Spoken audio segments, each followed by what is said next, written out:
बाबा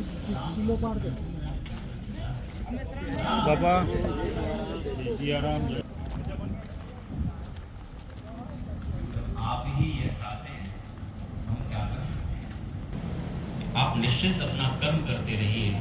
योगक्षेमम वहाम्यों की पूरी गारंटी श्री ठाकुर देगी। पितामह आज याद कर रहे हैं वो दृश्य, लेकिन इधर तो दुर्योधन को कह रखा है कि कल मैं पांडवों को छोड़ूंगा नहीं।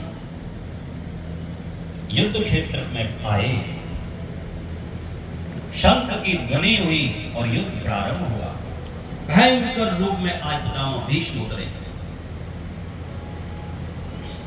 एक बाण कर्कश से निकाल के छोड़ रहे हैं पितामह भीष्म। 10,000 सैनिक उसी बाण द्वारा नष्ट हो रहे हैं। पूरा कुरुक्षेत्र का मैदान भीष्माकार हुआ।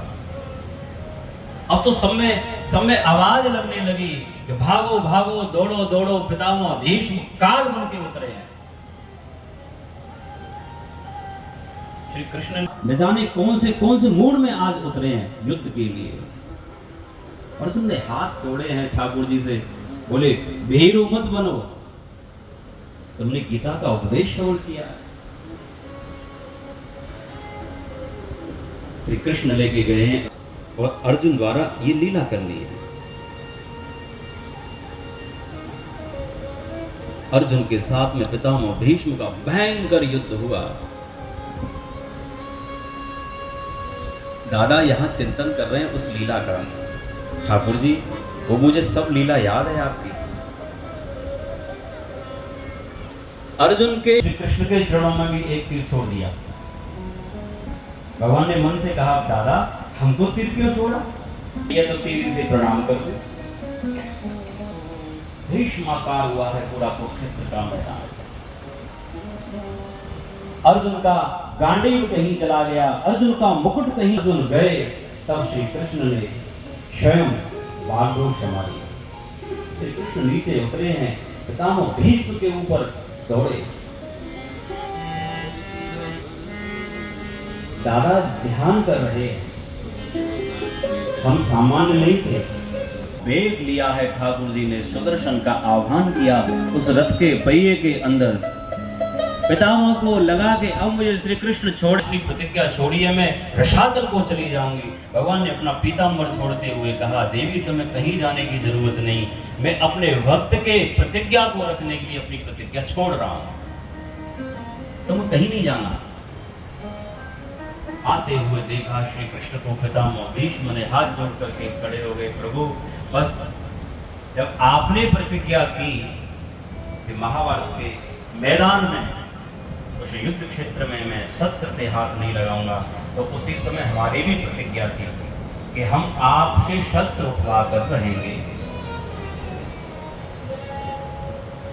चरणों में पड़े हैं पितामह भीष्म, यही तो मैं चाहता था। और उसी समय मेरी मति रूपी जो कन्या है उसने आपका वर्ण कर लिया। ऐसा वर कहीं मिलेगा कि जो उसके चरणों में आ गया, जो उसकी शरणागत हो गया। कैसी रक्षा करते हैं आप, अपनी बात भूल जाते हैं।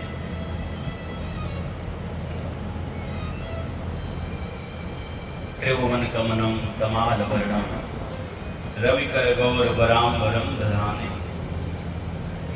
ठाकुर जी आपकी दिव्य लीलाएं हैं, आप दिव्य हैं। ठाकुर जी ने पूछा दादा आप कहें तो हम आपको शस्त्र कर दें? बोले नहीं। जन्म जन्म मुनि यतन कराही, अंत काल मुख आवत नाही। प्रभु ऐसा कभी मौका आएगा कि आप मेरे सामने रहें और मैं अंतिम श्वास लूं। अब मैं धाम जाना चाहता हूं। उसी समय सबके देखते हुए पितामह भीष्म की प्राणों की ज्योति भगवान श्री कृष्ण के चरणों में विलीन हुई। ठाकुर जी द्वारका गए हैं, समाचार मिला कि उत्तरा जी ने एक पुत्र को जन्म दिया है। जन्म लेते ही वह बालक चारों ओर देखने लगा। ब्राह्मणों ने कहा कि यह परीक्षा कर रहा है, ये देख रहा है जो मैया के पेट में मेरी जिसने रक्षा करी वो मुझे दिखाई नहीं दे रहा। परीक्षा कर रहे हैं, इसलिए इनका नाम परीक्षित। श्री कृष्ण आए हैं, देख करके मुस्कुरा दिए।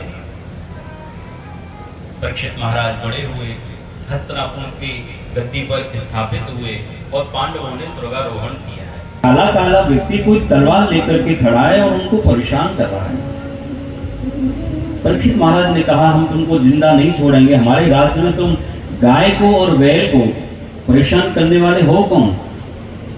महाराज, मेरा नाम कली है।